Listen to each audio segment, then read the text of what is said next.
Bonjour Marjolaine, Bonjour Sarah. merci beaucoup et bravo d'être là pour partager votre histoire de vie avec moi. Super, merci à vous. Ce que je vous propose, c'est déjà de commencer par vous présenter un peu pour qu'on puisse savoir qui vous êtes, les gens qui vous découvrent, quel enfant vous étiez peut-être vous déjà autrefois, pour qu'on puisse avoir une idée Ok, ça Bon, marche. j'avais noté de vous demander aussi les sources de joie que vous aviez quand vous étiez enfant, pour qu'on puisse visualiser voilà, cet enfant que vous étiez. Ok, ça marche. On peut dire que j'étais une enfant ultra solaire. Ma mère m'appelait son petit soleil quand j'étais toute petite et je pense que c'est quelque chose que j'ai gardé à travers mon enfance. Ouais, je pense que j'étais plutôt d'un naturel assez joyeux, assez enjoué, etc. Je suis issue d'une fratrie où on est 5 enfants. Donc après, il y a aussi le fait que quand on est une grosse fratrie et qu'on a des frères et sœurs très rapprochés en âge, comme c'est mon cas, c'est pas toujours facile de se faire sa place. Mais j'étais plutôt une petite fille heureuse de vie. Ouais, Donc génial. voilà. Et donc, l'insertion dans le professionnel et tout ça, s'est fait facilement pour vous? Vous saviez déjà ce que vous aviez envie de devenir professionnellement? Non, ça s'est plutôt déroulé de manière assez naturelle et assez instinctive. Je fais pas partie de ces gens qui avaient un plan de carrière ou un rêve de carrière très déterminé. Quand j'étais petite et quand j'étais ado, il y a plein de trucs que j'ai eu envie de faire. Ça changeait régulièrement. J'étais pas accrochée à un truc en particulier. En grandissant, je me suis dit que c'était d'ailleurs plutôt une chance quand j'ai commencé à avoir les premiers enfants des copains de mes parents qui échouaient dans un truc qu'ils rêvaient de faire depuis 10 ans ou depuis 15 ans. Finalement, je me disais que ne pas trop savoir vers quoi on avait envie d'aller, c'était aussi pas si mal. Ça pouvait éviter quelques déceptions. Euh, Après le bac, j'ai un peu eu envie de faire du journalisme et puis ça s'est pas déroulé comme ça. J'ai fait des études de droit et puis au fur et à mesure, je me suis intéressée plus particulièrement à l'immobilier. Et après, le reste de ma carrière s'est déroulé assez facilement. Et j'ai toujours suivi mon instinct et ça m'a plutôt bien servi. Alors, tout n'était pas rose et tout n'était pas facile. J'ai aussi eu des obstacles dans ma carrière, mais j'ai toujours adoré ce que je faisais dans toutes les expériences professionnelles que j'ai eues. Chouette. Et alors, comme l'idée de cet échange aujourd'hui, c'est d'aller partager à celles et ceux qui l'écoutent les rencontres qui, dans notre vie parfois, vont soit être des accélérateurs, soit être des transformateurs, soit être des catalyseurs, soit sur un niveau pro, soit sur un niveau perso. Comment vous auriez envie de raconter, vous, une rencontre en particulier et sur quel plan est-ce qu'elle a voilà, impacté pas mal votre vie? Comment est-ce que ça s'est Il y déroulé? a évidemment plein de rencontres hein, qu'on fait au cours de notre vie, au cours de notre carrière. Moi, j'ai fait le choix quand j'avais un peu moins de 30 ans de partir 3 ans au Canada. C'était déjà une expérience qui m'a beaucoup transformée. Je suis repartie de rien. Je faisais des petits jobs, mais j'ai commencé à maîtriser beaucoup plus l'anglais. Pareil, mon instinct m'a mené vers une expérience professionnelle qui était ultra enrichissante. Mais au bout d'un moment, j'ai eu envie de rentrer en France plutôt pour des raisons personnelles. Et quand je suis rentrée en France, j'ai intégré une entreprise dans laquelle je me suis éclatée tout de suite et qui est pas mal venue finalement chambouler ma vie sur tous les aspects, le pro et le perso. Quand j'étais au Canada, je suis partie au Canada avec quelqu'un. Je suis rentrée de France avec cette personne.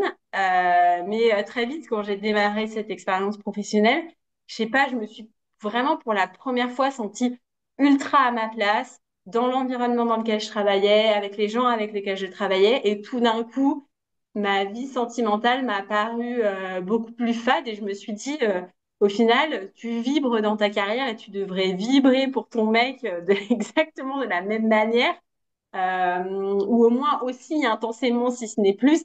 Et donc, du coup, à ce moment-là, j'ai quitté mon conjoint avec qui j'étais depuis 6 ans. Et j'ai rencontré mon conjoint qui est devenu le père de mon fils dans l'entreprise dans laquelle j'étais rentrée. Et donc cette rencontre-là, à la fois l'entreprise dans laquelle j'étais et cette rencontre-là, bah, bouleversé pas mal et ma vie pro et ma vie perso du coup. Ok. À quel niveau c'était bouleversant? C'était bouleversant bien? C'était bouleversant C'était positivement? bouleversant bien, c'était bouleversant de tant de fluidité et d'évidence. En fait, tout était évident, tout était facile, tout était et pourtant le chemin il était loin d'être d'être simple puisque d'un point de vue professionnel, quand on se retrouve à dater le dirigeant d'une entreprise, bah c'est pas si simple parce que on se retrouve tout d'un coup avec une étiquette collée sur le front, à l'époque, celui qui est devenu mon conjoint s'est séparé de la mère de ses enfants, donc on aussi cataloguée comme une briseuse de ménage, même il y a beaucoup plus à raconter et qu'il y a toute une histoire qui leur appartient à eux également. Mais du coup, c'était pas facile du tout. Et pourtant, c'était fluide entre nous, c'était évident. Et même ce qui était dur était pas si grave. Donc, ce que vous dites, c'est que c'était votre patron. Vous êtes tombée amoureuse de votre patron. C'est C'est ça? ça, exactement. Je suis tombée amoureuse de mon patron. Ok. Exactement. Alors, à ce moment-là, quel type de questions on se pose quand... Est-ce que vous vous êtes demandé si vous restiez dans cette entreprise? Le, le, qu'est-ce que ça... Dans le... Parce que j'imagine ça impacte d'un côté la confiance dans la boîte, Ouais, le regard des autres. ça impacte. Ça impacte beaucoup. En plus, enfin voilà, l'ex-femme de mon conjoint bossait aussi dans la boîte. C'était une structure très familiale où tout était un peu mélangé. Les frères, les sœurs, les cousins, les cousines, les grands-pères. Enfin voilà, tout ça était très empreint d'un truc qui est hyper chouette en fait sur le papier. Mais quand on commence à rentrer à l'intérieur de ça, il y a des choses qui deviennent moins évidentes. Le regard des autres aussi et l'analyse que les autres ont de vous devient aussi moins évidente. J'étais arrivée là par mes propres moyens. Ma carrière, je me la suis construite toute seule. Et tout d'un coup, je n'étais plus là que parce que j'étais là, devenue la conjointe d'eux. Et ça, c'était un peu plus difficile à vivre. Donc, un peu un jour sur un coup de tête parce que j'avais pris une réflexion dans les dents. Je me suis dit que je pouvais plus continuer comme ça et qu'il fallait que je quitte ce job. Et j'ai quitté ce job. J'ai réfléchi quelques mois à ce que j'avais envie de faire et j'ai monté ma boîte. J'ai monté ma boîte dans un domaine qui était assez proche de celui dans lequel j'évoluais. Donc en fait, il y avait des ponts entre l'entreprise de mon conjoint et celle que j'ai créée. Et puis finalement, je suis partie pour gagner de l'indépendance. Mais très naturellement, j'ai beaucoup d'affaires et beaucoup de business qui sont venus via l'entreprise de mon conjoint. Et finalement, j'ai été un peu rattrapée. Je pense qu'il y avait à la fois un sentiment de facilité, c'est-à-dire que eux, ils avaient un besoin, enfin, une partie des entités avait un besoin auquel moi, je venais parfaitement répondre. Et en même temps, il y avait de la facilité à ne pas avoir à chercher de business et à avoir naturellement les choses qui vous viennent. Et je me suis laissée un peu happer par ça et je pense que c'était aussi une erreur. Et finalement, de fil en aiguille, ma structure a fini par être rachetée par la sienne et à être devenue une filiale de son entité à lui. Et je suis finalement revenue dans la boîte par une autre porte que celle par laquelle j'étais rentrée et puis partie. Hmm. Enfin, j'entends Voilà. que quelque part, c'est comme si vous aviez cherché à vous envoler et que euh, la métaphore qui me vient est assez étrange, hein. Je m'imagine, tiens, un oiseau qui sort de la cage et puis la cage s'agrandit. Je sais pas si. Oui, oui, oui, peut-être un peu, ouais, ouais, tout à fait. Et puis, il y a plein de choses qui sont aussi catapultées. Enfin, je suis devenue maman, donc voilà, j'ai un petit garçon qui est né en 2019. Donc après, il y avait aussi, enfin voilà, faut jongler. J'étais la conjointe de quelqu'un qui travaillait beaucoup, qui avait des enfants d'une première union, qui était avec nous une semaine sur deux. Moi, j'avais monté ma boîte, je bossais beaucoup. Enfin, j'ai vraiment beaucoup travaillé malgré ma maternité, etc. Et puis après, il y a eu aussi le Covid qui est arrivé et qui est rentré dans tout ça et qui complique aussi sans doute un peu une partie de l'histoire, ouais. Et si on remonte un tout petit peu avant le moment où vous vous dites, tiens, je suis amoureuse de mon patron et il y a peut-être quelque chose et j'y vais, comment vous vous êtes dit, ok, c'est mon patron, mais ce que je ressens, c'est pas juste de l'admiration, c'est plus que ça. Franchement, c'est hyper compliqué à expliquer parce qu'en fait, c'est une évidence. C'est un truc qui est genre ancré à l'intérieur. Et ce qui est très particulier, c'est qu'au final, c'était évident, mais c'était impossible. Donc il y avait un espèce de truc de l'ordre de Euh, en fait, je j'ai jamais ressenti ça. Enfin voilà, j'avais 31 ans, des histoires, j'en avais eu, du vécu, j'en avais, etc. J'étais pas une midinette de 18 ans qui tout d'un coup tombe amoureuse de son patron. Et il y avait une partie de moi qui me disait, ah, hyper sereine, genre, ah, mais en fait, c'est ça que tu peux ressentir pour quelqu'un. Tu l'as rencontré, cette histoire est impossible. Et à l'époque, je me disais même, en fait, il va falloir partir parce que finalement, le fait que cette histoire soit pas possible faisait que ça me donnait pas vraiment envie de rester dans la boîte. Je me disais, ça va créer quelque chose qui va être de l'ordre peut-être de la frustration aussi. Donc, il y avait une partie de moi qui rejetait complètement cette histoire et une partie de moi qui était assez sereine avec ce que je ressentais.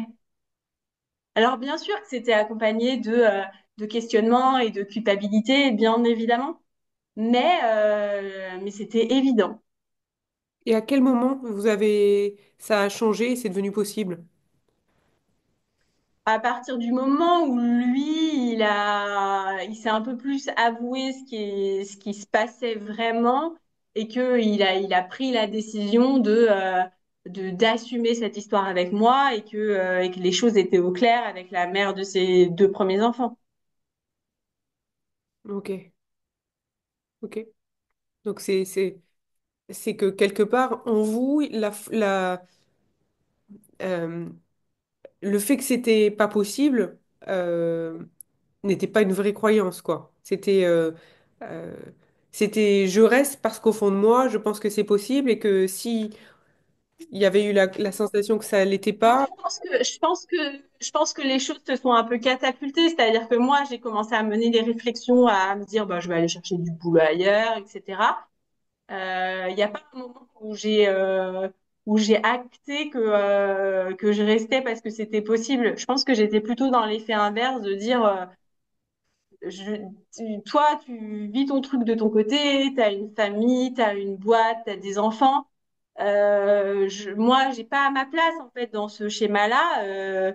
Limite, laisse-moi tranquille en fait. Il y avait un peu de l'ordre de rejet de cette histoire-là et de me dire bah finalement pour m'en sortir, en fait il y avait une telle connexion que c'était très difficile pour nous de pas se parler, de pas échanger sur tout un tas de trucs que je me disais qu'en restant, je ne couperais finalement jamais ce lien avec lui. hmm, Et donc, au moment où lui s'est positionné, je pense que le fait que lui se positionne a rendu l'histoire possible, mais c'est pas moi qui ai décidé que quelque chose finalement à cet instant-là. ça me fait penser, alors je peux pas m'empêcher d'avoir ma petite analyse sur les relations, mais pour moi, ça met en exergue aussi le fait que bah, vous vous choisissiez vous n'étiez pas en train de chercher à changer quoi que ce soit, et donc c'est devenu possible parce que c'était pas une contrainte imposée de votre part. Quelque part, Oui, vous peut-être, cherchiez pas à imposer quoi que ce peut-être, soit, enfin, mais à être bien peut-être. là où Ouais, c'était le plus non. facile pour vous d'être bien, et donc quelque part, le fait d'avoir laissé l'autre libre de ce qu'il voulait faire, a fait que ce que vous vouliez le plus s'est réalisé. C'est ça? Oui, et en fait, c'est plutôt d'ailleurs assez juste parce que je pense que il y a eu une conversation entre nous euh, quelques jours avant pour lequel moi, j'ai pas forcément mesuré les propos que j'ai eus, mais qui ont sans doute impacté le fait qu'ils se rendaient compte que, en fait, à un moment donné, ça servait à rien de continuer de se mentir à soi-même et surtout de mentir aux autres. Et que parfois, ben, on fait du mal aux autres, mais que venir dire les choses à quelqu'un, de dire en fait, je suis tombée amoureux de quelqu'un d'autre, parce que c'est ce qui s'est passé finalement, et de l'assumer tel que les choses étaient, c'est ce qu'il a fait avec la mère de ses enfants, en disant en fait, je suis tombée amoureux de quelqu'un d'autre. Euh, je pense que mon positionnement et ma simplicité et mon ouverture d'esprit avec lui a permis ça. Donc je lui ai en fait ouvert la porte à se dire qu'il pouvait juste être lui-même finalement dans tout ce qu'il vivait, dans toute la situation telle qu'elle était. Et ce qui n'est pas la situation la plus évidente, parce que on peut imaginer que Mm. après coup, la personne qui en a pris plein la gueule, c'était moi. Mais je crois que personne n'est parfait. Parfois, on fait du mal aux autres sans le vouloir. Et ce que je vais dire là est important pour la suite de l'histoire, parce que finalement, euh, oui, on peut tout à fait tomber amoureux de quelqu'un d'autre, ça arrive plein de fois et on le fait pas de manière méchante et on le fait pas de manière volontaire. Mais ce qui est important, c'est de respecter la personne avec qui on a partagé notre vie et d'être finalement assez honnête avec ce qui nous est arrivé. J'ai vraiment ce positionnement-là de me dire, bah, en fait, ça arrive. Et moi, j'aurais jamais pensé que ça allait m'arriver. Dans mon histoire de vie, j'ai grandi dans une famille avec des parents qui s'entendaient plus très bien depuis ultra longtemps. Mon père a eu un accident quand j'avais 16 ans et il a plus jamais été lui-même pendant 15 ans. C'est-à-dire que quand j'avais 16 ans, j'ai perdu mon père. Il n'était pas mort, mais je l'ai perdu. Et à partir de ce moment-là, on a découvert, mes frères et sœurs et moi et ma mère, on a découvert que mon père trompait ma mère depuis des années, que il était prêt à partir, qu'il avait rencontré quelqu'un. Donc moi, l'idée d'être la d'être la maîtresse ou d'être celle qui est à l'origine d'une rupture, ça fait pas du tout partie de mes valeurs. Je supporte pas le mensonge, c'est quelque chose qui est je suis quelqu'un de hyper droite et pourtant je suis tombée amoureuse de ce mec-là qui en effet était à la fois mon patron mais était marié. Alors pour la petite histoire, au moment où on a vraiment commencé à se rapprocher, il était séparé. L'histoire s'est écrite différemment, c'est qu'ils s'est séparés, ils se sont remis ensemble, et l'histoire s'est construite comme ça. Ok. Et qu'est-ce qui se passe ensuite après, donc avec ce confinement et donc cette relation qui devient Donc, vraie, ce... on se retrouve confinés. Moi, j'ai un bébé qui a 6-8 mois à l'époque du confinement. Finalement, on est tous les deux chefs d'entreprise, même si nos structures sont liées les unes aux autres. Alors lui, sa structure est beaucoup plus grosse que la mienne. Il a des salariés que moi, je n'ai pas. Mais ouais, on se retrouve à gérer les enfants à la maison, continuer de bosser avec un bébé sur les genoux toute la journée, continuer de gérer la maison, les courses, enfin tout ça et sans vie sociale, ce qui est pas forcément très évident. Et puis je suis quelqu'un d'ultra investi, donc j'ai beaucoup donné dans cette relation. J'étais très investie avec ses enfants sans prendre une place de maman. J'ai toujours fait ultra attention de rester à ma place et d'essayer de préserver au maximum la maman des garçons, même si évidemment j'ai pas pu le faire comme j'aurais voulu, mais j'essayais beaucoup de me mettre à sa place, j'essayais beaucoup de temporiser sur plein de choses, en étant très en arrière de pas mal de sujets. Je pense que dans des histoires comme ça, on a aussi chacun notre point de vue et une vision qui correspond à la vision de la place à laquelle on se situe. Donc voilà. Et puis, quand mon fils a eu 1 an, j'ai commencé à avoir envie d'avoir un deuxième enfant.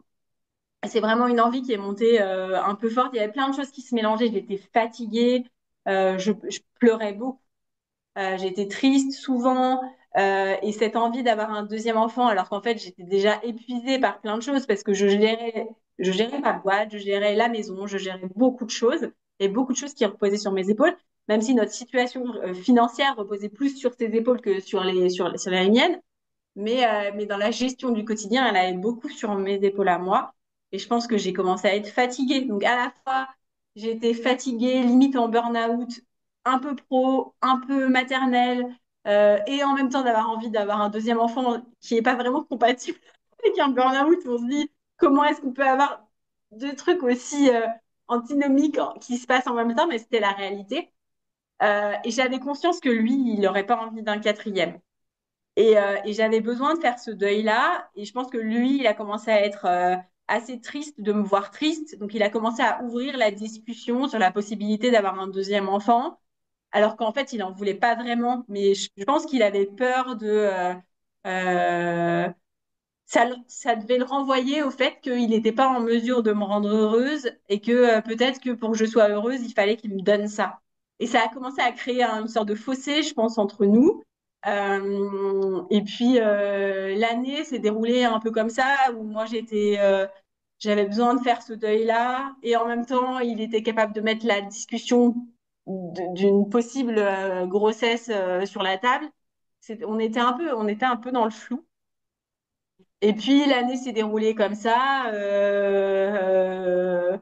sans avoir vraiment de discussion très ouverte sur le sujet. On a commencé à plus se protéger, donc du coup à mettre sur la table qu'un autre enfant serait possible si ça devait arriver. Et puis on devait se marier.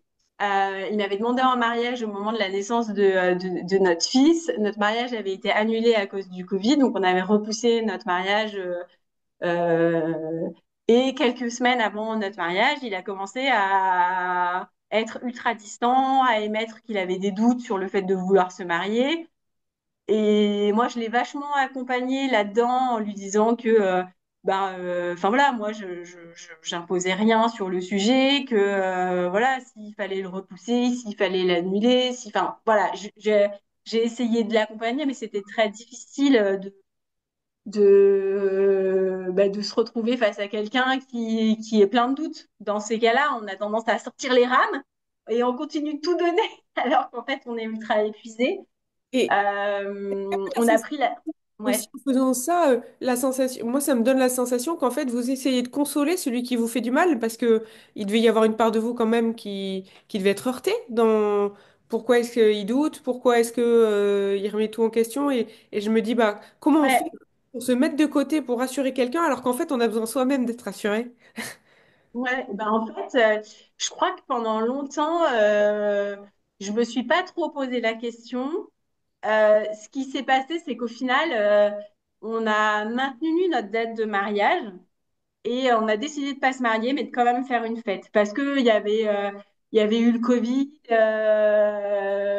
pendant 18 mois, que la vie sociale, elle avait été un peu réduite et que je m'étais dit que peut-être que finalement, retrouver une vie sociale, revoir tous nos amis, la famille, ça aiderait. Donc, on a maintenu cette date de mariage, mais on s'est pas marié.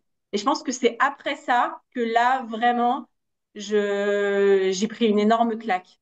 J'ai pris une énorme claque d'avoir finalement accepté de participer à cet espace de mascarade. Finalement, on se disait, on essayait de montrer aux autres qu'on allait bien, que tout était OK alors qu'on avait annulé notre mariage. Et lors de cette soirée, il n'était pas vraiment présent avec moi. On avait beau avoir des babysitters, j'ai beaucoup géré mon fils. Je suis allée le coucher, il a aidé dans rien. Ouais, il y avait vraiment une distance. Et je pense que quand on est rentré de ce week-end-là, là, j'ai vraiment commencé à être vraiment pas bien et ouais, à me dire que que c'était en fait, que c'était en fait beaucoup plus douloureux que ce que je pensais. Qu'est-ce qui était douloureux? Le fait d'avoir conservé ce week-end-là et de pas s'être mariée, il y avait plein de trucs. Enfin, même quelques mois avant, moi j'avais commencé à vouloir regarder pour une robe de mariée. Il avait un peu mis le haut là sur le sujet en me disant que comme il s'était déjà marié et qu'il y avait ses enfants qui étaient là, ça le gênait un peu que je me marie en robe de mariée. Donc en fait, j'ai accepté tous ces trucs-là qui me tenaient à cœur. Moi, j'ai toujours rêvé de me marier. C'est un truc qui me Robe de tenait à mariée. cœur. Mais dès le départ, ouais, une robe de mariée, enfin la totale, quoi. Ouais. Et au final, quand je me suis mise avec lui, il a toujours été très honnête sur le fait qu'il n'aurait jamais envie de se remarier. Il a été très clair sur le sujet, comme moi, j'ai été très claire sur le fait que j'aurais envie d'avoir un enfant et que pour moi, c'était rédhibitoire s'il fermait la porte à ça. Donc finalement, moi, j'avais clairement exposé dès le départ que je voulais avoir un enfant. Lui, il avait clairement exposé dès le départ qu'il ne voudrait pas se marier. Donc j'avais fait une croix dessus. J'ai jamais espéré, jamais attendu qu'il me demande en mariage, mais il l'a fait. Et il l'a fait à une période qui était quand même ultra romantique et ultra fragile, puisqu'il l'a fait au moment où je suis rentrée de la maternité. Et donc finalement, c'est comme si c'est quelqu'un, il vous tend un cadeau, et puis en fait, il vient vous le reprendre. Et ça, c'est hyper difficile, ouais. Ah bah ouais. Et je pense que j'ai pris conscience, après ce week-end-là, j'ai pris conscience de tout ça. Hmm. Oui, quelque part, ça entraîne un peu notre néocortex là qui projette. Il se projette dans quelque chose qu'il pensait pas possible. Ouais, Euh, et ça crée plein de joie et donc ça fait reposer certaines sources de joie et d'espoir dessus. Puis, clac, c'est comme si vous aviez commencé à construire ouais, sur une fondation, qu'on vous retire la fondation. Ça doit être ouais. extrêmement paniquant. Et donc, je peux complètement imaginer le désarroi. Et moi, j'imagine qu'à votre place, j'aurais ressenti beaucoup de colère. Et ce que j'entends, c'est que vous avez, quand vous dites j'ai mis les rames, c'est qu'en fait, la colère, vous vous l'avez pas ressentie, vous avez plutôt ressenti. Enfin, j'entends que vous Non, vous j'étais pas occupez en de lui. colère. Ouais, j'ai continué de m'occuper de lui. Après, il s'est passé plein de choses pendant cet été-là, où notamment un soir, je me suis retrouvée.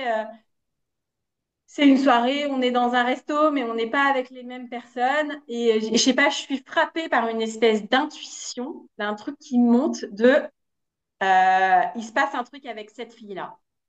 Et je sais pas pourquoi ça monte à ce moment-là, mais je commence à avoir des doutes sur le fait que lui entretient je sais pas si je peux dire une relation, mais il y a quelque chose pas net avec quelqu'un de notre entourage qui est quelqu'un qui fait partie de son entourage à lui depuis très longtemps, qui est beaucoup plus jeune que nous, qui bosse aussi dans notre boîte.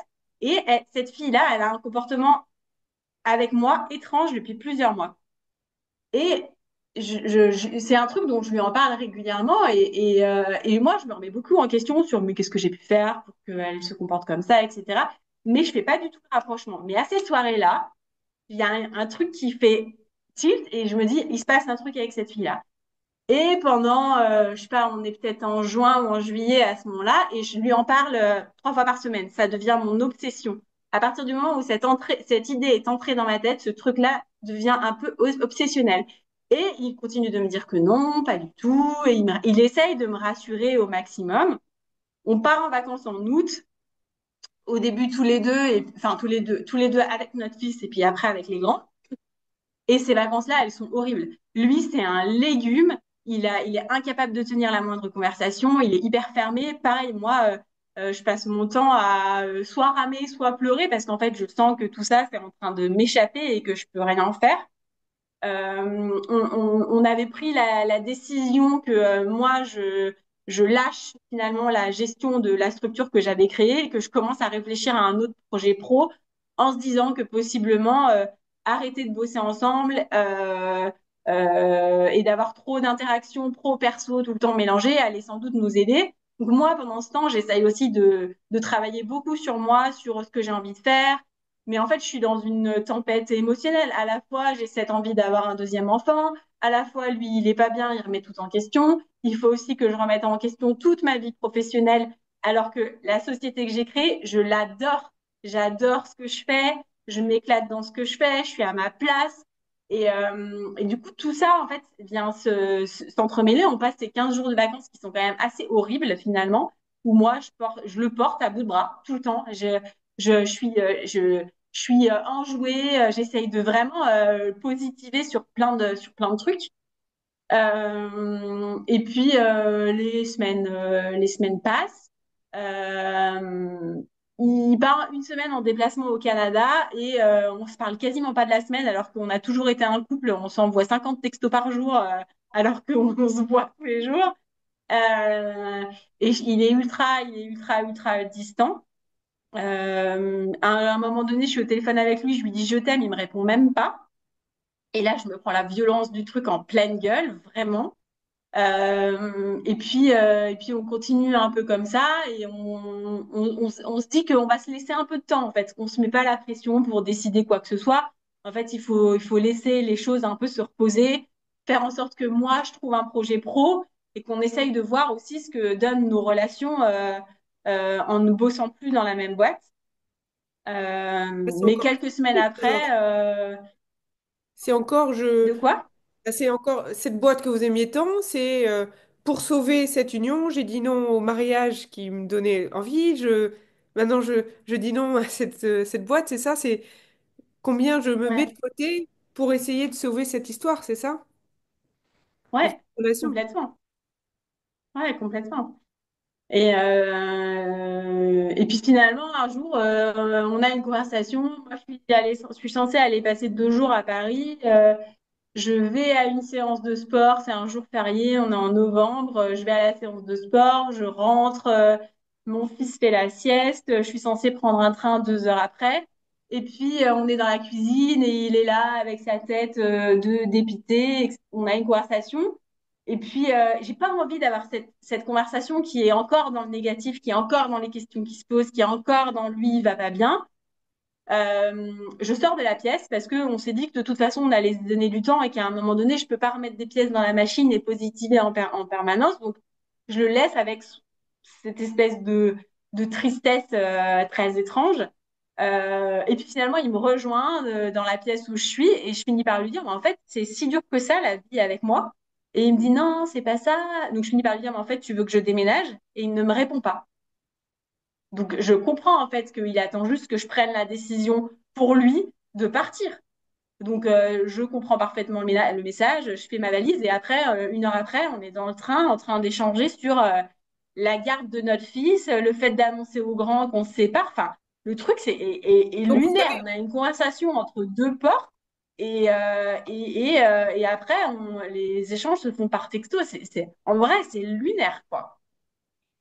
et surtout, j'entends aussi quelque part, qu'est-ce qui vous a amené à lui obéir comme ça, à aller lui donner exactement ce qu'il voulait, Alors, sans... en fait, Est-ce que, est-ce que je l'aimais vous le voulez? profondément. Oui, Je l'aimais profondément et j'avais envie qu'il soit bien, et j'avais envie qu'il soit heureux et visiblement, au point j'y arrivais pas. de sacrifier ce dont vous aviez envie tout le long, quoi. Ouais, Même, tout à fait. même à partir de chez vous, dans l'espoir qu'il aille mieux. C'est ça? Ouais. Et Parce puis, que ça, il y avait peut-être un petit côté où j'ai trop donné. Il y a un moment donné, je baisse les armes. Je peux plus rien faire pour toi. Je peux plus rien faire pour notre couple. donc un épuisement complet. Et quelque part, c'était Ouais, aussi... un épuisement complet. Et qu'est-ce que vous en Ouais. faites de ce moment alors, à ce moment-là? Est-ce que les choses s'arrangent pour vous d'être Là, franchement, je m'effondre. Je passe 48 heures à pleurer tout le temps. Enfin, je fais que ça. Je mange plus. En l'espace de quelques semaines, je suis devenue l'ombre de moi-même.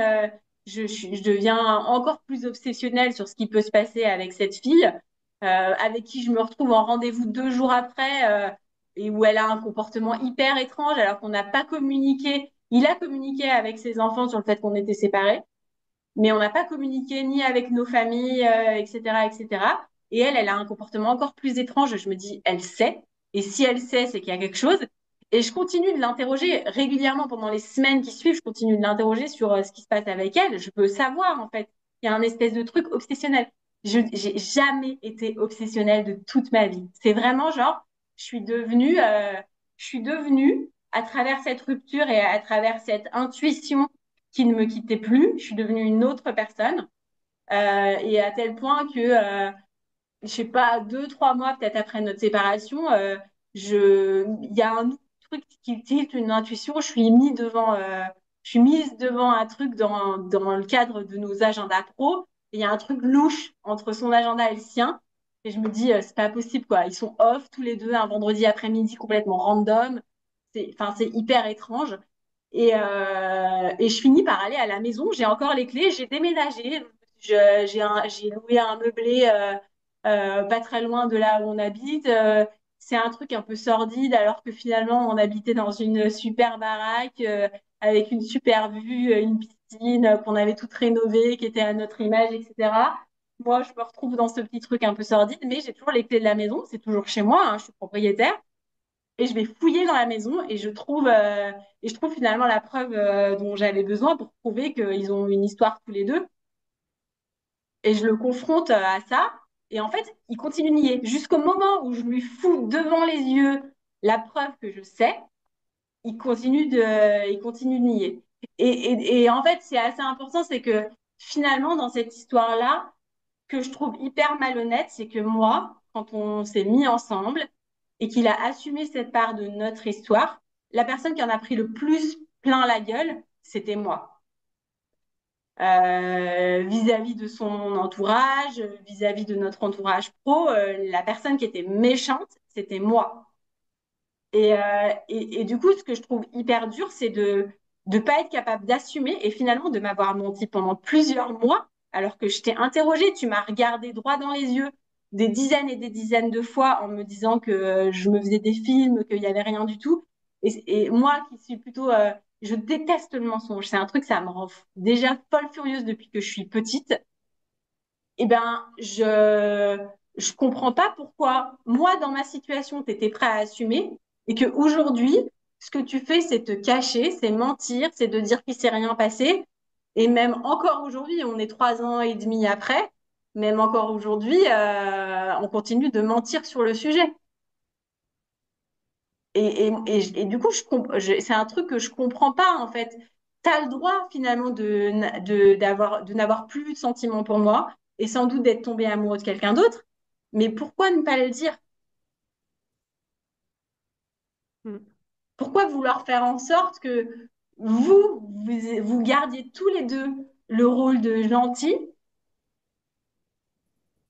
Je veux dire, pourquoi? Et C'est toujours un truc qui m'interroge aujourd'hui. Et ce que j'entends et je suis sûre, parlera à plein de gens, c'est, comme vous dites, ce côté obsessionnel qu'on a tous, hein, on a tous plein de parts en nous, hein. On a une part parano, on a une part schizo, enfin en tout cas, les psys n'aiment pas quand je dis ça comme ça, mais je trouve on est plusieurs à l'intérieur, hein.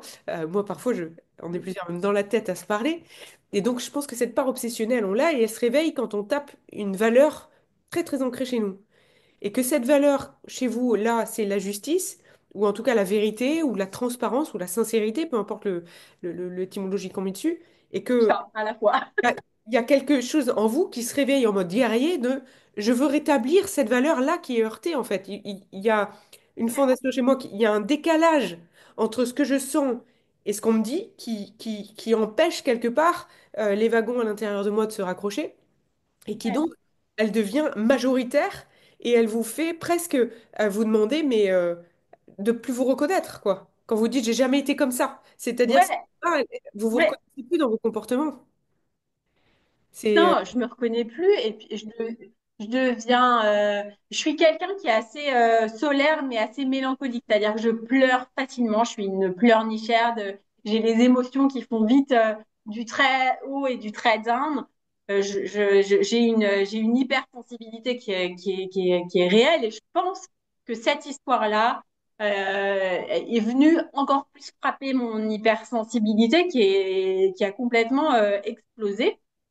Ce que je trouve très dur, c'est il y a deux choses. Il y a finalement, c'est quelqu'un que vous avez beaucoup aimé et qui est censé vous avoir beaucoup aimé. C'est le père de votre enfant, qui est quelqu'un avec qui finalement vous resterez connecté pour toute la vie. Et il vient jouer avec votre intuition. Et ça, je trouve ça dégueulasse. Parce que l'intuition, c'est quelque chose qui aide tellement dans la vie à faire tous les choix qu'on fait. Je l'ai dit, moi, tout mon parcours professionnel, je l'ai construit sur des intuitions.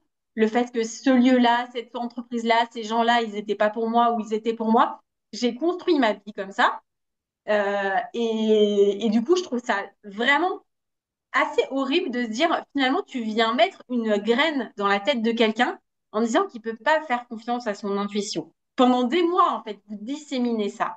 Même si à la fin, l'intuition vous donne raison, on continue. d'insinuer que votre intuition est pas tout à fait juste, qu'en fait, il s'était rien passé avant, mais que ça s'est passé que après. Alors, dans le fond, je sais que c'est pas vrai. Mais c'est vrai que je suis pas dans leur histoire, je ne sais pas quand leur histoire a commencé, etc., etc. Et du coup, ça, je trouve ça assez difficile. Ce que je trouve ensuite très difficile, c'est, moi, j'ai donné beaucoup de choses. J'ai mis 1 an à rencontrer ses enfants. Quand je lui ai demandé d'attendre pour présenter cette personne à mon fils, il a refusé de le faire. Il a accepté qu'on voit ensemble la petite de la crèche, parce que notre fils était tout petit. Enfin, rappelons-le quand même, notre fils avait 2 ans. Il était tout petit. Et visiblement, leur rapprochement à eux datait de 1 an avant. Donc, ça veut dire que finalement, pendant que moi, je me ramais avec à la fois sans doute un peu de postpartum, qui finalement, le postpartum est beaucoup plus long que ce qu'on pourrait croire, avec le Covid, avec tout ce que j'avais donné, etc. Lui, il a préféré se dire, je vais aller trouver du réconfort. Physique ou pas, d'ailleurs, la tromperie, elle n'est pas forcément dans le fait d'aller coucher avec quelqu'un, elle est aussi dans le fait d'envoyer des messages quotidiens avec quelqu'un, c'est aussi de la tromperie.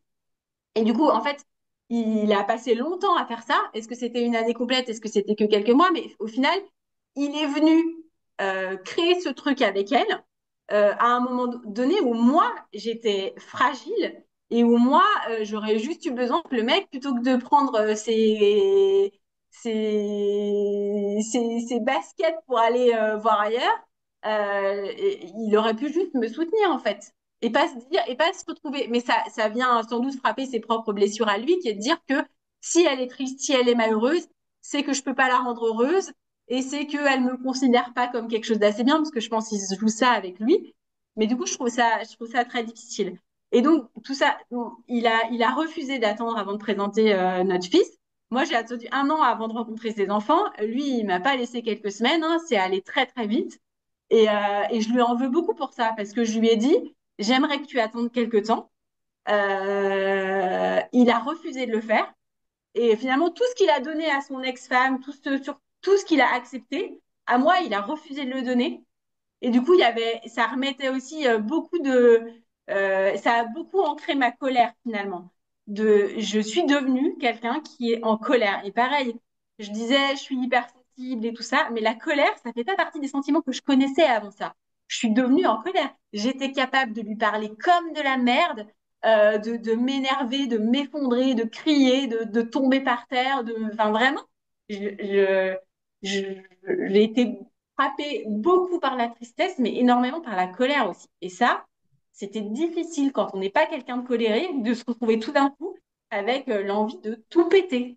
La colère, y a pas, sans être colérique, la colère, c'est l'émotion qui dit mes barrières et mes limites n'ont pas été respectées.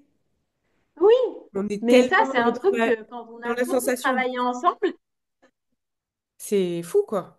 ouais, c'est un Ouais. truc, c'est un truc qu'on a beaucoup travaillé ensemble. Et avec vous, j'ai appris à accepter que c'était OK d'être en colère, en fait. Et ça, enfin, C'était même, vraiment, pendant longtemps, c'était même enfin, précieux. voilà, j'étais en rejet de cette colère-là.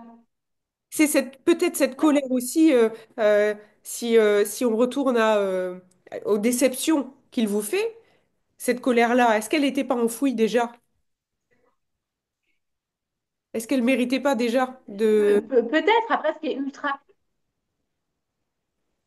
peut-être. En tout cas, sans doute qu'elle vient faire un effet boule de neige et que finalement, tout ce que j'ai donné et que j'ai pas obtenu fait que à partir du moment où la colère se déclenche, ce qui était là avant se transforme en Mhm. colère. Parce que c'était pas de la colère avant du tout. Mais je sais pas. C'est difficile parce qu'à la fois j'étais très en colère contre lui, mais comme c'est vraiment, franchement, quand je l'ai rencontré, je me suis très vite dit l'homme de ma vie, c'est lui. Et ce truc-là, il est persistant même encore aujourd'hui, même si je suis beaucoup plus détachée de la situation. La connexion qu'on avait, c'est un truc qui me paraît pas retrouvable, même encore aujourd'hui, même avec le détachement, même si je vais mieux et que quand il fait de la merde, parce qu'il continue de faire de la merde et que notre relation de coparents, elle est complètement inexistante, et que moi, je continue de pas très bien lui parler pour le peu de fois où on arrive à échanger, parce qu'il me fait sortir de mes gonds. Euh, je continue de me dire de ne pas être super bien positionnée dans ce que je peux ressentir pour lui, ou en tout cas ce que je peux ressentir pour la personne que je croyais qu'il était. Hmm, c'est beaucoup plus juste, oui. La personne Ouais, que... oui. Ou qu'il était au début. ouais, Oui, c'est cette acceptation que la personne change et que cette... ou que cette valeur de transparence, de sincérité que vous aviez perçue chez lui dans le fait qu'il s'était positionné assez vite avec son ex-conjointe, euh, vous était moins forte que ce que vous aviez euh, persenti- ressenti, quoi. Que, je sais pas si ouais. c'est ce que je dis, mais voilà, Perçu, ouais. que cette valeur-là, Ouais. elle Non, était mais oui, évidente. oui. Et qu'en vous disant, bah tiens, il est capable de le faire, donc c'est que cette valeur est là. Puis en fait, euh, j'ai la sensation que, bah non. Euh, Non, je pense qu'il y a des personnes qui essayent d'être le miroir des gens qui les entourent aussi. Et je pense qu'il a été beaucoup plus dans la communication et transparent parce que c'est ce que j'étais moi aussi et que je lui ai apporté ça. Et d'ailleurs, c'est ce que je disais plus tôt, c'est que il a aussi eu un espèce de réflexe où d'être capable de prendre une décision parce que j'avais été capable de dire quelque chose qui l'a fait tilter en se disant que il pouvait être comme il avait envie d'être finalement. Et je pense que du coup, il s'est collé aussi un peu à ça pendant quelques temps.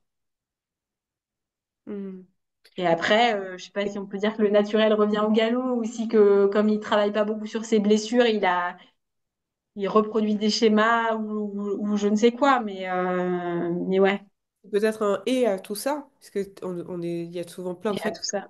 Il y a aussi, ça c'est ce que moi je suis, donc c'est pas le modèle du monde total, mais souvent les choses douloureuses que j'ai eu à vivre, je pense notamment à quand mon père a été diagnostiqué malade, euh, je les disais pas.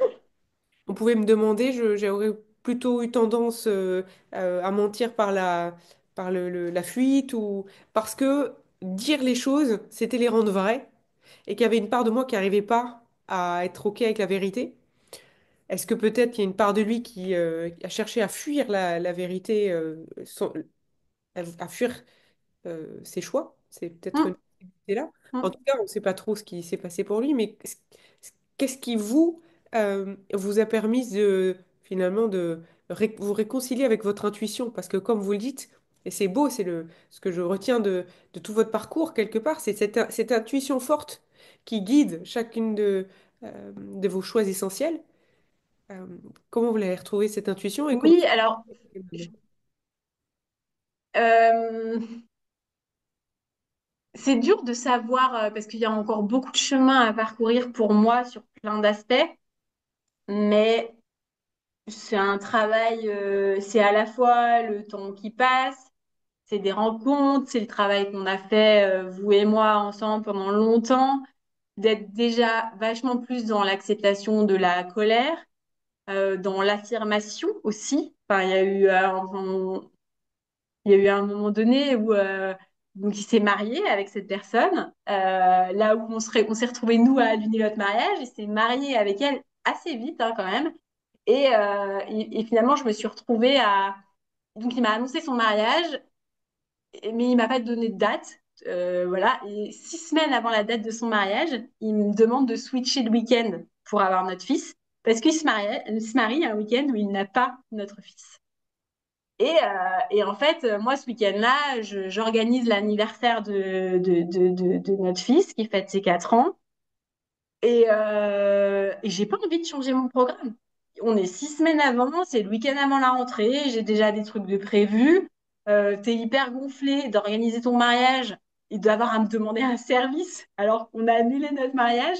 Et t'es pas Enfin, je trouve ça hyper culotté au final à un moment donné, t'as énormément blessé quelqu'un. Il le sait, je lui ai dit plein de fois. Je lui ai dit aussi que de pas avoir accepté d'attendre avant de la présenter, de pas je lui ai dit plein de fois, je lui ai dit, tu vas ruiner, tu vas abîmer notre relation de parents. Et j'avais raison. Ma colère, elle a été telle, et j'ai pas réussi à passer dessus, que il a, par les actions qu'il a faites, il a abîmé notre relation de coparents. Et en fait, j'ai réussi à lui dire non. Et j'ai pas du tout culpabilisé. J'ai pas culpabilisé parce qu'en fait, j'ai pas dit non pour le faire chier. J'ai dit non pour moi. J'ai dit non parce que ça suffisait de toujours m'adapter à son programme. Donc déjà, il y avait eu cette étape-là qui avait été ultra forte, je pense, de se dire que voilà, je m'adapterai pas à lui. Enfin, il m'a prévenu 6 semaines avant. Quelques mois après, j'ai découvert que leur faire-part, ils avaient été envoyés 6 mois avant. Donc bon, tu savais que de toute façon, j'allais te démonter. Donc à un moment donné, juste fais-le. Et puis, t'avais la possibilité aussi de faire ton mariage un week-end où tu avais ton fils avec toi. Donc, Mhm. finalement, la responsabilité, elle est chez toi, elle n'est pas chez moi, en fait. Et donc ça m'avait Vous vous êtes beaucoup choisi, quoi. aidé, je Cette fois, pense. vous êtes choisi. Vous êtes plus Je me adapté. suis choisie, moi. Ouais, c'est ça, je me suis plus adaptée. Et ça, je pense que c'était assez fort. Et j'ai maintenu cette position parce que, évidemment, donc j'ai une relation ultra forte avec mon petit garçon, qui est un enfant qui me parle beaucoup et qui communique beaucoup. Donc, on en a parlé. Évidemment qu'au départ, sa première réaction, c'est de dire pourquoi est-ce que tu n'as pas voulu me laisser y aller. Et même ça, même ces discussions avec mon fils, j'ai pas eu de culpabilité. La responsabilité, elle était chez lui, elle n'était pas chez moi. Et même encore aujourd'hui, mon fils, il est souvent assez peiné parce qu'il comprend bien que les relations entre son père et moi sont ultra tendues. Je refuse de voir sa belle-mère, que je déteste. Enfin voilà, j'ai jamais détesté personne de ma vie. Et là, évidemment, autant voir le père de mon fils que j'ai aimé profondément, qui reste le père de mon fils, bah, j'ai pas beaucoup de choix. Autant elle, j'ai le choix de continuer de la détester. Et franchement, j'aimerais pouvoir être capable de passer au-dessus. Mais en fait, je suis aussi OK avec le fait que ils n'ont pas été cool avec moi, parce qu'il y a aussi tout un tas d'histoires autour d'elle. Et mon fils, il m'en parle, et tu sais, tu as le droit de les aimer très fort, ils sont super, elle est très gentille avec toi, mais toi et moi, on n'est pas obligés d'aimer les mêmes personnes. Et je pense que je choque vachement par ce discours, mais que j'assume parfaitement. Tout le monde me dit, mais tu devrais pas mêler ton fils à ces histoires. Mais en fait, je préfère tellement avoir une communication transparente avec mon fils. Je lui dis évidemment pas tout, je filtre, bien sûr, mais je préfère que mon fils se dise que je sais être honnête et je sais dire les choses. Et je lui dis, tu sais, j'aimerais pouvoir passer au-dessus, j'aimerais pour toi être capable de le faire. Ben, je suis désolée, mais maman, elle est parfois, les parents, ils sont pas Les humains. toujours parfaits et il y a des choses auprès desquelles ils n'arrivent pas à passer. Et je lui dis, tu sais, ils m'ont tous les deux menti, parce qu'elle aussi, elle a menti sur pas mal de sujets. Ils m'ont tous les deux menti, ça me fait de la peine. Et du coup, bah, je suis bloquée là-dessus, etc. Et mon fils, il est assez peiné pour ça, et il entend, mais il y a pas très longtemps, il lui en a parlé à elle, en disant, oui, maman, elle est fâchée parce que vous avez menti. Et par contre, on avait quand même été assez culottés de l'autre côté pour dire que je ne savais pas de quoi je parlais parce que j'étais pas dans leur histoire et que c'était moi la menteuse. Et donc, j'étais là, mais le culot, pardon, mais. Et limite, maintenant, ça me fait rire. J'ai une super relation avec mon fils. Je reste persuadée que les choses finissent par se découvrir avec le temps. 3 ans et demi après, il y a encore beaucoup de mensonges. Euh, Moi, je la connais, la vérité. Donc, à partir de là, Les gens qui se j'ai. sont tellement répété des mensonges qu'ils en ont fait des vérités. Et ils sont convaincus des mensonges qu'ils disent Oui, que c'est pas vrai. Mm. ouais, C'est un mais moyen. c'est. C'est la base de la, Ouais, c'est un peu de la schizophrénie d'ailleurs, mais c'est quand on fait ouais, s'arranger tellement avec ce qu'on a besoin de croire que pour nous ça devient vrai. Mm. ouais, ouais. Mais je trouve ça difficile parce que d'une certaine manière, il y a un côté où finalement, on n'a pas peur de te faire passer toi pour la méchante, alors que, enfin, je suis pas parfaite, hein, bien sûr, je parle pas très bien à son papa, voilà. Mais par contre, je suis la seule qui ouvre le dialogue quand il y a des problèmes. Je suis la seule à faire un minimum d'efforts. Qu'à un moment donné, je ne porterai pas notre relation de coparents comme j'ai porté la relation amoureuse qu'on a eue. C'est hors de question. Je, Ça, c'est pas une il y a le fait victoire aussi aussi. que, Est-ce que bien ça, sûr que c'est une victoire. Moi, je d'être gère notre fils 80% du temps, parce qu'il va chez son père qu'un week-end sur deux. Et il y a un moment donné, c'est bon. Je vais pas t'appeler à chaque fois qu'il se passe. qu'il faut que je te passe une info d'un mail de la maîtresse que tu as reçu. Si tu sais qu'il y a des rencontres parents-prof, tu peux me demander si j'y suis allée et ce que j'en ai appris. C'est pas à moi nécessairement. En fait, je trouve que, en plus, quand on est le parent principal, quand on n'est pas en garde alternée d'une certaine manière, finalement, ce serait que à nous de reposer, de donner, transmettre toutes les infos, etc. Mais en fait, c'est tellement pas juste. Ouais, c'est là où il Parce y a... que ça fait reposer sur le parent principal la responsabilité de la relation de coparent. Bah non, désolé, mais pas du tout. J'adore la manière dont vous affirmez complètement. Et donc, pour reprendre ce crantage-là, ce moment où vous choisissez vous, et où cette fois, quelque part, vous écoutez votre intuition, vous écoutez votre envie aussi, et vous choisissez. Euh, ça recrée le contact avec l'intuition? Comment vous êtes avec maintenant, euh, avec un peu de recul en arrière? J'imagine que quand on est en plein dedans, c'est bouleversant. Steve Jobs disait, quand on est Ouais, un peu alors en avance, en faut se fait, prendre derrière. je suis encore un peu en plein dedans. Alors, ce qui est chouette, c'est que mon fils, il est rentré à l'école, j'ai rencontré plein de parents, j'ai déménagé. J'habite pas dans la même ville, j'habite pas dans la même Vous êtes ville que sorti de lui. l'appartement sordide, Donc, du Airbnb sordide, ouais, alors? ouais, Bon. c'est vrai. Enfin, voilà, j'ai un appart que j'ai rénové, j'adore mon appart. J'ai commencé par cette brique-là. Après, j'ai retrouvé du boulot, parce qu'en fait, il a fallu retrouver du boulot. Donc, j'ai retrouvé du taf. Je suis allée bosser dans un job qui me plaisait quand même pas tous les jours. Mais il y a un moment donné, il fallait quand même se ramener un salaire et puis se sortir de quelque chose qui était... Enfin, moi, ma dépression, elle était sévère. J'ai refusé de prendre des antidépresseurs, mais je C'est ce que rentrais chez j'allais vous moi tous les demander aussi. soirs. Je Et laissais je laissais sortir la babysitter, je m'effondrais sur le carrelage et mon fils de 3 ans me voyait mais pleurer pendant des heures et des heures. Et j'ai eu envie de me foutre en l'air un nombre de fois, on n'en parle même pas. Et ça, ce truc-là a fini par passer avec le temps. J'ai beaucoup travaillé, hein. J'ai investi en moi, on a fait beaucoup de séances de coaching, vous et moi. J'ai fait de l'acupuncture, j'ai fait de l'hypnose, j'ai fait des soins énergétiques. Enfin, mon banquier s'en rappelle. Et mais je l'ai fait parce qu'il y a un moment donné, je pouvais pas rester dans cet état-là. Et donc j'ai repris un job. J'ai eu la chance de travailler sur un super projet ces derniers mois. Et j'ai démarré l'année 2025 en me disant que je ne resterai pas dans le poste dans lequel je suis et que je ne savais pas de quoi demain serait fait, mais que ça allait rouler. Donc j'en ouais. suis là pour l'instant. J'ai terminé mon projet, les équipes sont installées dans ces super nouveaux locaux et je suis très fière de moi, très fière de ce que j'ai accompli. J'ai adoré les gens avec qui j'ai bossé à l'externe et ce job-là s'arrêtera pour moi sans doute à la fin de l'été. Et je ne sais pas de quoi demain est fait. Donc je ne sais pas vers quoi mon intuition va me mener, Un peu mais ce comme que quand je vous peux dire, c'est rentriez du qu'aujourd'hui, Canada, c'est ça? Un peu un peu comme quand je rentrais du Canada, c'est vrai, le parallèle, il est très juste, c'est de se dire, je sais pas, on verra, mais ça va aller. Alors que j'ai des tas de potes qui me disent, t'es folle de te retrouver au chômage alors que la conjoncture économique, c'est la catastrophe. On verra. Et peut-être que ça sera la catastrophe. Et alors, en fait, je crois que j'ai réussi à sortir de ça. Je dis pas que je suis guérie parce que la blessure que ça a créée en moi, elle est très forte et qu'elle sera toujours là. Mais j'ai des tas de gens qui me soutiennent. J'ai rencontré plein de gens super.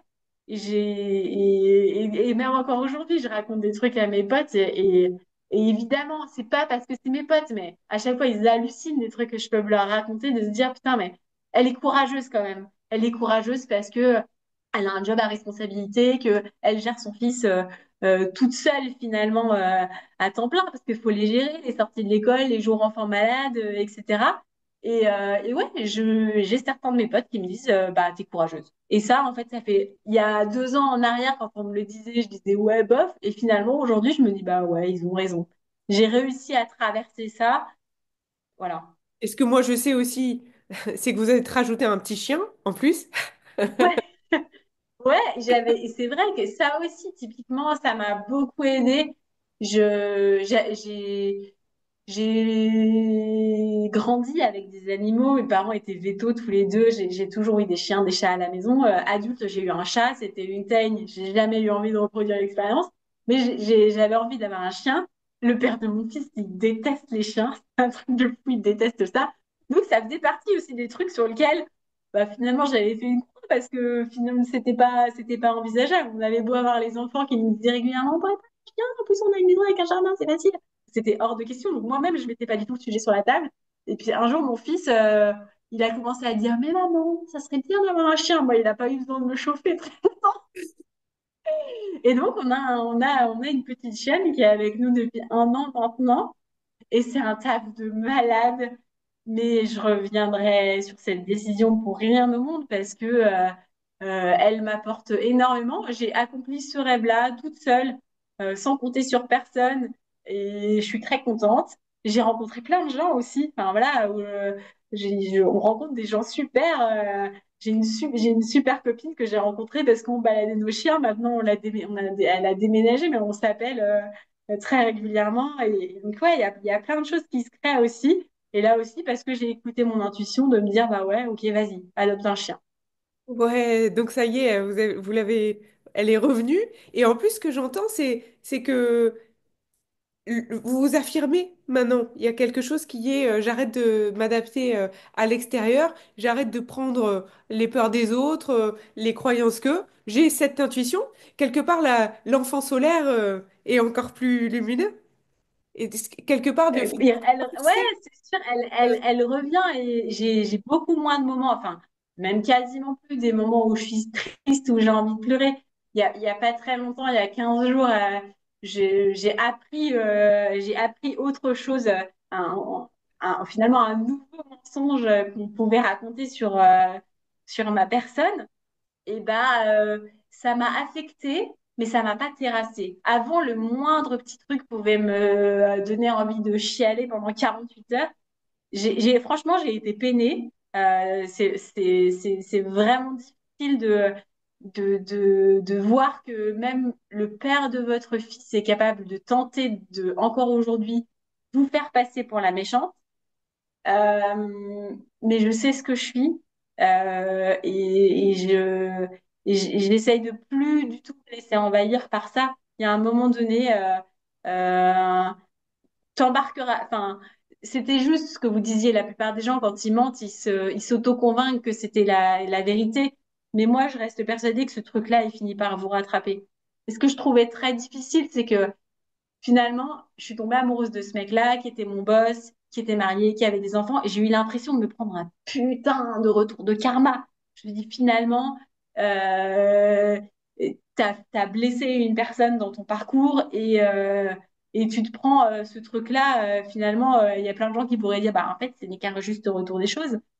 Mais, ce que je trouvais difficile, c'était de me dire que j'étais la seule à me prendre ce retour de karma finalement. Parce que pour lui, tout roulait, hein. Au final, sa boîte grossissait à mort. Il s'est marié avec une meuf qui est hyper jolie, qui a 15 ans de moins, que ses enfants adorent parce qu'ils la connaissent depuis qu'ils sont nés. Enfin, tout ça. Et moi, j'étais là. J'ai un job que je déteste. Je travaille pour des gens que j'aime pas. J'étais vraiment dans ce truc de j'ai tout perdu et lui, il a tout gagné. Et ça m'est passé parce qu'au final, la roue tourne et que je reste persuadée que il y a d'autres trucs chouettes qui m'attendent et que je vais y arriver, ça va le faire. Et c'est vraiment, je sais pas, l'année 2025, j'ai démarré l'année 2025 en me disant, peu importe, ça va rouler. On sait pas de quoi demain est fait, mais ça va le faire. quand on a traversé, c'est Khalil Gibran qui disait, plus profond la tristesse creuse votre être, plus grande vous pouvez contenir la joie. Quelque part, avec le... J'adore ce poète. C'est magnifique, hein. Quelque part, vous avez traversé la nuit et vous êtes enfin dans l'aube. Et bravo. Et qu'est-ce que vous aimeriez dire si... Ouais, et c'est Ouais, c'est très... Allez-y, je vous ai interrompu, pardon. J'allais dire, c'est très drôle parce qu'en ce moment, j'ai envie de me faire un tatouage. Et du coup, dans cette histoire de tatouage, j'avais envie de parler de ça, du côté dark de la nuit et du soleil, etc. Et du coup, je suis en plein dans ces réflexions. Donc, elle est drôle, votre remarque sur l'aube et tout ça. Ah, je l'aime beaucoup cette phrase aussi, elle est sur C'est mon... un signe qu'il faut que Je je vous suis passe. en poterie, alors moi j'en ai des tatouages aussi. Je crois que les tatouages, ça, souvent ça marque des transformations, un peu des sorties de chrysalide. Ouais, Et sur une tasse, moi j'avais écrit, je crois que c'est aussi Rallye Gibran, c'est nul ne peut atteindre l'aube sans passer par le chemin de la nuit. Et ouais. J'aime beaucoup aussi. Alors, bravo pour cette traversée de la nuit qui a été très, très, très sombre et obscure. Qu'est-ce que vous aimeriez dire à quelqu'un qui est en plein dans cette nuit-là, qui, à votre avis, pourrait l'aider? Euh, que c'est OK de sombrer. Et qu'en fait, ça fait pas de nous quelqu'un de fragile, ça fait de nous quelqu'un qui est authentique. Hmm. Et Ça, que c'est... du coup, finalement, le fait de sombrer dans ce genre de situation, c'est aussi le signe que on n'a pas envie de se travestir, en fait. On n'a pas envie de devenir une manipulatrice, une menteuse, etc. On- Moi, j'ai beau m'être oubliée dans cette histoire, j'ai pas oublié mes valeurs. J'ai oublié mes rêves. J'ai abandonné certains de mes rêves, mais par contre, je suis restée moi-même dans le sens de mes valeurs au final. Ouais. Bravo. Voilà. Et une autre question que j'aurais aimé, si on peut prendre encore une minute, parce que il y a des gens qui le vivent et c'est pas courant. C'est vrai que vous en avez parlé rapidement. Vous avez fait le choix, vous, de ne pas avoir recours à la chimie ou à la médication. C'est pas pour dire que c'est mal, hein, je suis pas médecin. Je sais que par contre, il y a d'autres personnes qui font ce choix-là et c'est pas le plus facile, hein. Bon, encore une fois, sans porter de jugement sur ceux qui font d'autres choix, chacun c'est mieux pour lui-même. Mais pour les autres personnes qui auraient cette même volonté que la vôtre, qu'est-ce que vous aurez envie de dire par rapport à ce choix? Est-ce que vous êtes contente d'avoir maintenu ce choix? Comment vous avez fait? Qu'est-ce que vous en pensez? Parfois, je m'interroge sur le fait que peut-être que si j'avais finalement pris des antidépresseurs, ça aurait été peut-être moins long, mais en même temps, j'en sais rien. Ce qui est sûr, c'est que j'avais l'intuition que c'était pas pour moi et c'était la seule intuition qui me restait. Et du coup, je pense que je me suis accrochée à ce truc-là, à tort ou à raison d'ailleurs, finalement, on n'en sait rien, mais moi, je me suis accrochée à ça en me disant, euh, ton intuition te dit que c'est pas pour toi et que tu y arriveras sans. Donc, il faut y aller. Et après, il y a de l'ego là-dedans. Il y a aussi un côté où euh, je m'en sortirai sans. Et pourquoi? Je sais pas, parce que j'ai des tas de gens que j'adore profondément qui prennent ou ont pris des antidépresseurs. Et c'est hyper chouette. Enfin, je veux dire, ça aide des gens à sortir de situations qui sont compliquées. Mais je sais pas, moi, j'avais le sentiment que c'était pas mon chemin. Hmm. Et je pense qu'il y avait une partie de mon ego qui voulait dire t'en chies, mais à la fin, tu seras fier de l'avoir fait sans. Hmm. Parce que finalement, c'est un chemin qui est vachement introspectif, surtout sans antidépresseurs, j'imagine. Après, je sais pas, j'ai pas été confrontée à prendre des antidépresseurs, mais finalement, vous êtes obligé de plonger dans les ténèbres. Parce qu'en fait, il n'y a rien qui vous sort des ténèbres. Donc, vous êtes à l'intérieur de ce truc-là qui est hyper, hyper dark, avec des idées qui sont ultra noires, et qui est hyper, hyper culpabilisant. Quand vous avez envie de vous foutre en l'air, vous avez un petit garçon qui a 3 ans, il y a eu plein de fois où j'avais envie de dire, le rapport entre lui et moi était tellement douloureux que j'avais envie de lui abandonner notre fils Oui. pour aller m'installer à Bali et ne plus avoir de relation avec lui sous aucun prétexte. Et j'en étais vraiment là, de me dire, en fait, et c'est arrivé plein de fois où je lui disais, t'as qu'à le garder, je n'y arrive pas, en fait. Et bah, au final, je pense que de son côté, il avait l'impression que je tentais de le manipuler parce que c'était quelque chose que, surtout au début, que j'ai sorti beaucoup de fois, mais j'étais dans un désespoir énorme. Hmm. Le Moi, voir lui, les voir eux. Enfin, dans mon histoire, il y a aussi, enfin, moi, je me suis occupée de 2 enfants pendant 6 ans. Moi, mes beaux-enfants, aujourd'hui, ne me disent pas bonjour. Ça, c'est un truc qui est ultra violent aussi. Finalement, ce sont les frères de mon fils. Et du coup, il y avait ça aussi dans tout ça qui était de dire, bah, finalement, mon fils, il sera beaucoup plus heureux avec son père, ses frères, sa belle-mère qu'il adore, et plutôt qu'avec une maman dépressive qui fait que chialer toute la journée. Et finalement, j'ai plongé là-dedans et j'en suis sortie. Et je pense que mon fils, il a conscience de ça aussi, du chemin que j'ai parcouru. Et ça me rend fière finalement de se dire que il voit que je me suis battue pour ça. ouais. Je crois que c'est le fil rouge de votre magnifique partage. Ce côté, depuis le début, j'ai voulu de la transparence et de la sincérité, et c'est la valeur qui brille en moi. et même avec vous-même, vous avez voulu ne pas vous mentir sur la profondeur et la noirceur de l'obscurité et vous dire, je vais être OK avec ce qu'il y a en moi, je vais à la rencontre de cette part de moi-là qui, quelque part, avait besoin de naître ou d'éclore ou d'être réilluminée pour s'autoriser à se choisir, se poser son cadre, retrouver une confiance encore plus ancrée. Oui, mais du coup, ouais. L'acceptation, elle est aussi beaucoup passée par vous, c'est-à-dire que on s'en était parlé, mais des thérapeutes, des coachs, j'en avais fait d'autres avant qu'on se rencontre.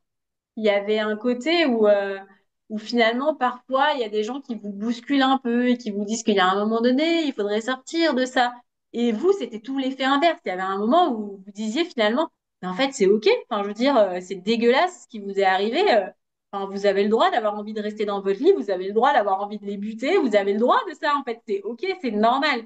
Et ça, c'est chouette parce que au final, ça m'a aussi permis je pense que finalement, c'était mon chemin de vie. J'avais besoin de plonger dans ce truc d'art, mais je l'ai pas toujours accepté. Enfin, si vous vous souvenez, il y avait des fois où j'avais l'impression de ne pas avancer parce que j'étais sans cesse dans ce truc de ruminement, de truc de la vie est injuste et ce qu'ils font c'est injuste et tout ça. Je ruminais vachement, mais à aucun moment je me suis sentie jugée dans notre accompagnement sur le fait que il fallait que c'était que à moi de décider que j'arrête et que je replonge. Non, c'est un cheminement et c'est pas juste décider d'aller mieux en fait. On se lève pas un matin en disant allez, aujourd'hui je vais arrêter de leur en vouloir, je les trouve géniaux, ils sont hyper sympas. Jamais de la vie. Enfin, je veux dire, on a le droit de les détester, c'est à ce que je les détesterai toujours dans 20 ans et alors, J'adore. voilà. Mm. Je sais pas, je pense qu'aujourd'hui, en plus, enfin, on est des générations où il y a de plus en plus de séparation, il y a de plus en plus de trahison aussi dans nos histoires. Et au final, on est censé être encore plus dans l'acceptation de ça, mais en fait, non, quoi. C'est ça qui crée tellement de souffrance, de Moi, croire j'accepte. qu'on doit Ouais, être autre chose, de croire qu'on doit aller à ça, et limite, presque il y a un petit cahier des charges avec un petit calendrier. Et donc à ce moment-là, tu devrais en être là, et donc tu compares et tu dis, bah mince alors, et les attendus, ou tiens, bah, normalement tu aurais dû prendre ça, et puis si ça va pas, bah, t'avais qu'à la prendre colère, la le tristesse, dépresseur, le deuil, moi, ouais, ouais. Oui, et donc non, on vous mais tout à fait. culpabilise. Complètement. Et à partir du moment où vous êtes écouté, vous avez retrouvé cette intuition et que vous êtes allé écouter ce qui était vrai pour vous et juste pour vous, en fait. Et c'est votre vérité à vous, bah, la reconnexion avec l'intuition, elle a l'air plutôt chouette. Ouais, ouais. En tout cas, il y a de la confiance. C'est déjà Ouais, pas mal. bravo. Ouais, bravo, parce que cette confiance, vous êtes allé Merci. la chercher. Et Ouais, mais vous m'avez aidé, donc merci à vous aussi. merci beaucoup, mais c'est vous qui êtes venu me chercher. Et c'est vous qui vous êtes offert le travail avec moi. Donc, c'est vous Oui, qui... c'est vrai, c'est vrai. Il y a des gens, Mais la vie leur offre des possibilités, ils ne les prennent pas. Vous, vous êtes allé la prendre. Vous l'avez vu, vous avez écouté. Enfin, vous l'avez c'est vrai. vu, le TV. Ouais. Et ce que j'espère et ce que je souhaite même, pour aller plus fort, comme disait Sénèque, arrête d'espérer, décide, choisis. Ce que je souhaite, c'est qu'on ait un nouvel interview dans quelques années pour raconter où vous en êtes, tout le chemin que vous aurez encore fait. Avec plaisir. Ah, mais ouais, et Ouais. puis je gage que personne n'aille vous dire, elle a eu de la chance. Parce que Non. c'est un truc à chaque fois, je me dis, on voit les personnes, leur lumière et tout, qu'on se souvienne, quoi. Tout ce que vous êtes allé chercher, vous, en allant à la rencontre des parts de vous où c'était pas facile, et vous l'avez fait. Et je trouve que Ouais, c'est c'est vrai. extra, quoi. C'est, voilà. Merci. Vous avez envie de dire, vous avez envie de dire un dernier mot ou vous avez dit tout ce que vous aviez envie? Je suis pas très douée pour la première Bah, interview. non, je suis sortie des ténèbres et là, il reste à construire la suite. Voilà. Génial. Eh ben, merci beaucoup et belle construction. Merci à La vous. partie où vous excellez, donc c'est fabuleux. Je kiffe et je vous retrouve derrière. Merci Marjolaine pour ce partage. Ouais.